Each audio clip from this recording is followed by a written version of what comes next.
नमस्कार साथियों, स्वागत है आप सभी का हमारे यूट्यूब चैनल पे।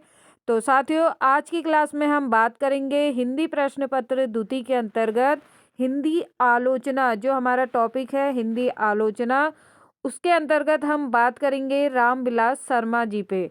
तो साथियों, इससे पहले की क्लास में हम नंद दुलारे वाजपेयी जी के बारे में पढ़ चुके हैं। तो आज की मुख्य क्लास हमारी रहेगी रामविलास शर्मा जी पे। तो साथियों, यदि आपको हमारी क्लास अच्छी लग रही हो तो इसे लाइक एंड शेयर ज़रूर करें, और यदि आप हमारे चैनल पर नए हैं तो चैनल को सब्सक्राइब ज़रूर करें। तो साथियों, बात करते हैं रामविलास शर्मा जी पे। तो रामविलास शर्मा जी का जन्म 1912 से 2000 तक का इनका समय जन्म काल है। हिंदी साहित्य के उन प्रमुख आलोचकों में से हैं जिन्होंने साहित्य को सामाजिक यथार्थ, इतिहास और भाषिक विकास के संदर्भ में समझने की सशक्त परंपरा विकसित की।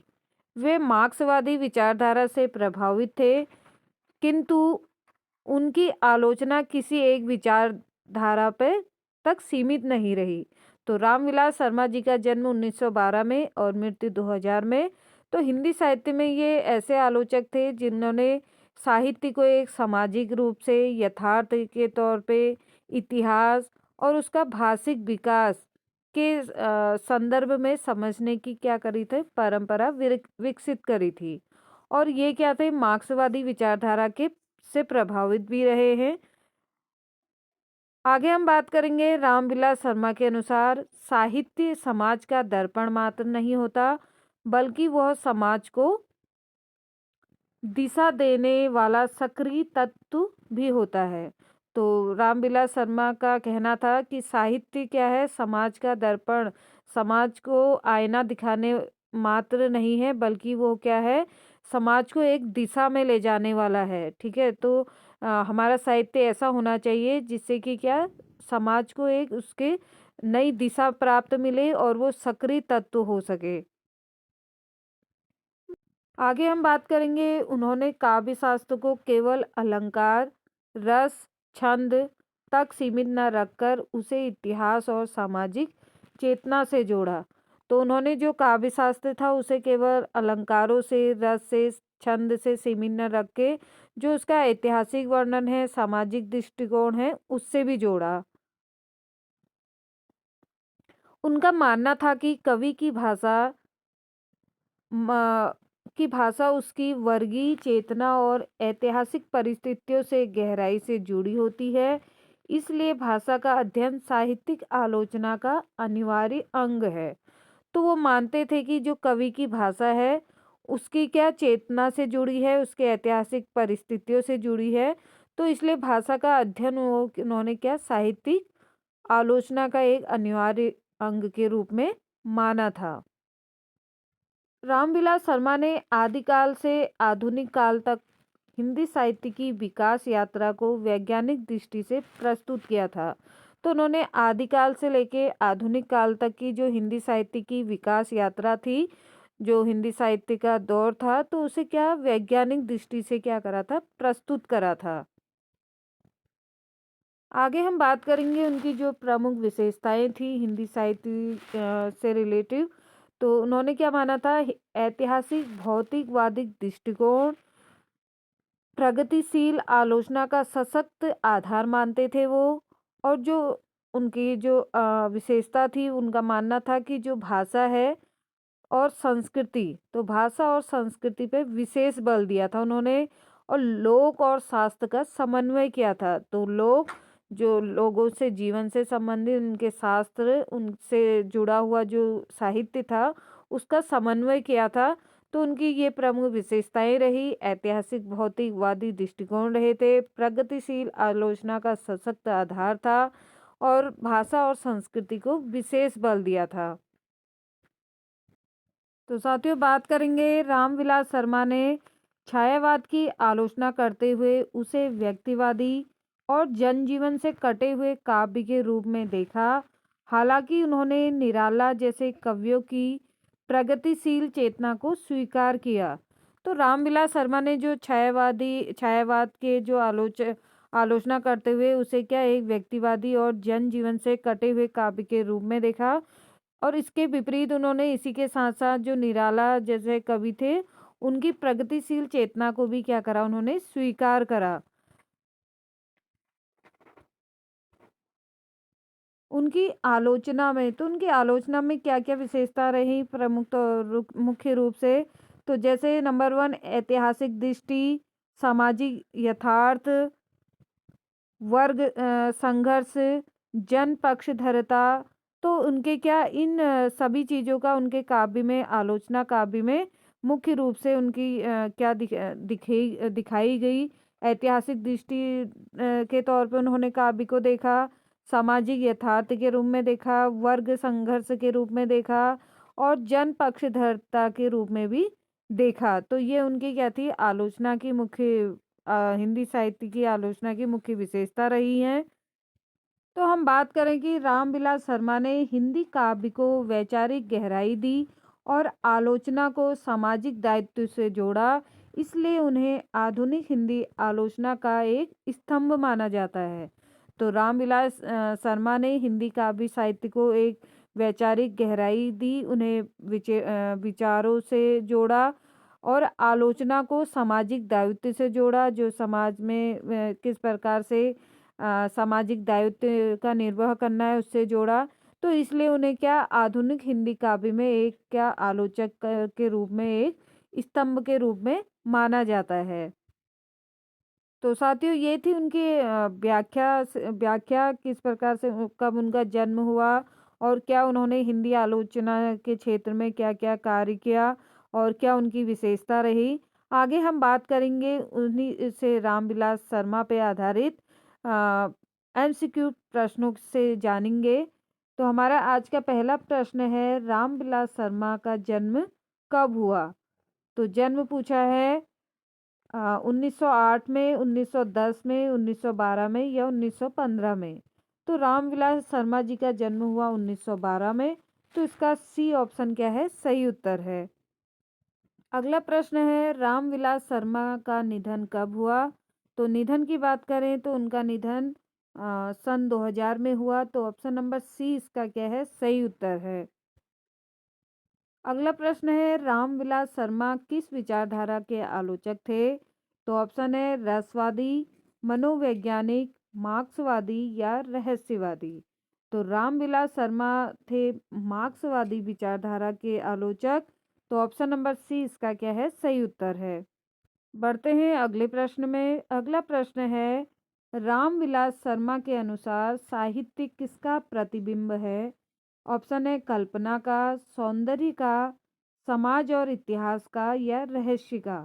तो रामविलास शर्मा ने जो साहित्य को प्रतिबिंब माना है, वो माना है समाज और इतिहास का। तो ऑप्शन नंबर सी इसका क्या है, सही उत्तर है। अगला प्रश्न है, रामविलास शर्मा ने किस काव्य धारा की प्रमुख आलोचना की? ऑप्शन है भक्तिकाल की, रीतिकाल की, छायावाद की या आदिकाल की। तो रामविलास शर्मा ने किस काव्य धारा की प्रमुख आलोचना की? तो वो काव्य धारा है छायावाद। तो छायावाद क्या उन्होंने क्या करा था, आ, आलोचना करी थी इस काव्य धारा की। तो ऑप्शन नंबर सी इसका सही उत्तर हो जाएगा। अगला प्रश्न है, रामविलास शर्मा किस सिद्धांत के विरोधी थे? ऑप्शन है लोक धर्मिता, प्रगतिवाद, कला कला के लिए या समाजवाद। तो रामविलास शर्मा किस सिद्धांत के विरोधी थे? तो वो थे कला कला के लिए। तो वो कला को कला के लिए नहीं मानते थे, तो इस सिद्धांत के वो विरोधी थे। बाकी लोक धर्मिता के भी समर्थक थे, प्रगतिवाद के भी और समाजवाद के भी। तो ऑप्शन नंबर सी इसका क्या हो जाएगा, सही उत्तर हो जाएगा। अगला प्रश्न है, रामविलास शर्मा के आलोचना में प्रमुख तत्व कौन सा है? ऑप्शन है रहस्यवाद, इतिहास बोध, कल्पनाशीलता या आध्यात्मिकता। तो रामविलास शर्मा के आलोचना में जो प्रमुख तत्व है वो है इतिहास बोध। ऑप्शन नंबर बी इसका क्या है, सही उत्तर है। बढ़ते हैं अगले प्रश्न में। प्रश्न है, रामविलास शर्मा ने साहित्य को किससे जोड़ा है? तो ऑप्शन है केवल कवि से, केवल पाठक से, समाज से या कल्पना से? तो रामविलास शर्मा ने जो साहित्य को जोड़ा है वो जोड़ा है समाज से। तो उनका मानना था कि साहित्य ऐसा हो जो समाज के को एक दिशा की ओर ले जाए। तो इसका सही उत्तर क्या हो जाएगा? समाज से। ऑप्शन नंबर सी इसका क्या होगा? सही उत्तर होगा। अगला प्रश्न है, रामविलास शर्मा किसे साहित्य की आत्मा मानते हैं? ऑप्शन है रस को, अलंकार को, जनजीवन को या कल्पना को। तो रामविलास शर्मा ने साहित्य की आत्मा माना है जनजीवन को। तो ऑप्शन नंबर सी इसका क्या है? सही उत्तर है। तो उनका मानना था कि साहित्य साहित्य ऐसा हो कि जो जनजीवन को प्रभावित करे, तो इसलिए उन्होंने साहित्य की आत्मा माना है जनजीवन को। अगला प्रश्न है, रामविलास शर्मा का संबंध किस आंदोलन से था? ऑप्शन है छायावाद से, प्रगतिवाद से, रहस्यवाद से या प्रयोगवाद से। तो रामविलास शर्मा का संबंध था प्रगतिवाद से। तो ऑप्शन नंबर बी इसका क्या है? सही उत्तर है। अगला प्रश्न है, रामविलास शर्मा की आलोचना किस पर आधारित है? ऑप्शन है भावुकता पे, वैज्ञानिक दृष्टि पे, रहस्य पे या अध्यात्म पर। तो रामविलास शर्मा की जो आलोचना आधारित है वो है वैज्ञानिक दृष्टि पे। तो ऑप्शन नंबर बी इसका क्या है? सही उत्तर है। अगला प्रश्न है, रामविलास शर्मा के अनुसार साहित्यकार को किसके प्रति उत्तरदायी होना चाहिए? तो ऑप्शन है सत्ता, परंपरा, समाज या कल्पना। तो रामविलास शर्मा के अनुसार जो साहित्यकार है उसे किसके प्रति उत्तरदायी होना चाहिए? तो उसका सही जवाब है समाज के प्रति। तो ऑप्शन नंबर सी इसका क्या हो जाएगा? सही उत्तर हो जाएगा। अगला प्रश्न है, रामविलास शर्मा किस भाषा के विद्वान थे? तो ऑप्शन है केवल हिंदी के, केवल संस्कृत के, हिंदी और अंग्रेजी के या उर्दू के। तो रामविलास शर्मा थे हिंदी और अंग्रेजी दोनों भाषाओं के विद्वान थे। तो ऑप्शन नंबर सी इसका क्या है? सही उत्तर है। बढ़ते हैं अगले प्रश्न की ओर। प्रश्न है, रामविलास शर्मा किसे जन विरोधी माना है? तो रामविलास शर्मा ने किसे जन विरोधी माना है? ऑप्शन है भक्ति काल को, रीति काल को, व्यक्तिवादी काव्य को या प्रगतिवाद को। तो रामविलास शर्मा ने जन विरोधी माना है व्यक्तिवादी काव्य को। ऑप्शन नंबर सी इसका क्या है? सही उत्तर है। अगला प्रश्न है, रामविलास शर्मा की आलोचना का उद्देश्य क्या है? ऑप्शन है सौंदर्य विश्लेषण, सामाजिक चेतना जागृत करना, रहस्य उद्घाटन या कल्पना विस्तार। तो रामविलास शर्मा की आलोचना का मुख्य उद्देश्य है सामाजिक चेतना को जागृत करना। तो ऑप्शन नंबर सी इसका क्या है? सही उत्तर है। अगला प्रश्न है, रामविलास शर्मा ने साहित्य को किसका साधन माना? ऑप्शन है मनोरंजन का, आत्म अनुभूति का, सामाजिक परिवर्तन का या कल्पना का। तो रामविलास शर्मा ने साहित्य को साधन माना है सामाजिक परिवर्तन का। तो ऑप्शन नंबर सी इसका क्या है? सही उत्तर है। अगला प्रश्न है, रामविलास शर्मा की आलोचना किससे जुड़ी है? ऑप्शन है रस सिद्धांत से, अलंकार सिद्धांत से, वर्ग संघर्ष से या ध्वनि सिद्धांत से। तो रामविलास शर्मा की जो आलोचना जुड़ी है वो जुड़ी है वर्ग संघर्ष से। तो ऑप्शन नंबर सी इसका क्या हो जाएगा? सही उत्तर हो जाएगा। अगला प्रश्न है, रामविलास शर्मा के अनुसार साहित्य का मूल्यांकन किस आधार पर होना चाहिए? ऑप्शन है भाषा के, शैली के, सामाजिक भूमिका के या कल्पना के। तो रामविलास शर्मा के अनुसार साहित्य का मूल्यांकन होना चाहिए सामाजिक भूमिका के आधार पे। तो ऑप्शन नंबर सी इसका क्या है? सही उत्तर है। अगला प्रश्न है, रामविलास शर्मा किसे आलोचना का केंद्र मानते हैं? ऑप्शन है कवि को, पाठक को, समाज को या सौंदर्य को। तो रामविलास शर्मा ने आलोचना का केंद्र माना है समाज को। तो उनके काव्य साहित्य में क्या समाज को क्या श्रेष्ठता दी है? तो ऑप्शन नंबर सी इसका क्या है? सही उत्तर है। अगला प्रश्न है, रामविलास शर्मा किस प्रकार की आलोचना के समर्थक थे? ऑप्शन है भाववादी, ऐतिहासिक, सामाजिक, रहस्यवादी या अलंकारवादी। तो रामविलास शर्मा आलोचक के समर्थक थे, वो थे ऐतिहासिक और सामाजिक। तो ऑप्शन नंबर बी इसका क्या है, सही उत्तर है। बढ़ते हैं अगले प्रश्न में। प्रश्न है रामविलास शर्मा के अनुसार साहित्य और समाज का संबंध कैसा है। ऑप्शन है अलग अलग, विरोधात्मक या घनिष्ठ या काल्पनिक। तो शर्मा जी के अनुसार जो साहित्य और समाज का संबंध है वो क्या है, एक घनिष्ठ संबंध है। तो ऑप्शन नंबर सी इसका क्या है, सही उत्तर है। अगला प्रश्न है रामविलास शर्मा ने आलोचना को क्या बनाया। ऑप्शन है कलात्मक, वैचारिक, रहस्यमय या भावुक। तो रामविलास शर्मा ने आलोचना को बनाया है वैचारिक। तो ऑप्शन नंबर बी इसका सही उत्तर हो जाएगा। अगला प्रश्न है रामविलास शर्मा का मुख्य योगदान किस क्षेत्र में है। ऑप्शन है कविता, नाटक, आलोचना या उपन्यास। तो रामविलास शर्मा जी का जो मुख्य योगदान है वो है आलोचना के क्षेत्र में। तो ऑप्शन नंबर सी इसका क्या है, सही उत्तर है। अगला प्रश्न है रामविलास शर्मा किसे साहित्य का आधार मानते हैं। ऑप्शन है धर्म को, सत्ता को, श्रम और जीवन को या कल्पना को। तो रामविलास शर्मा जी ने साहित्य का आधार माना है श्रम और जीवन को। तो ऑप्शन नंबर सी इसका क्या है, सही उत्तर है। बढ़ते हैं अगले प्रश्न की ओर। प्रश्न है रामविलास शर्मा हिंदी साहित्य में किस रूप में प्रसिद्ध हैं।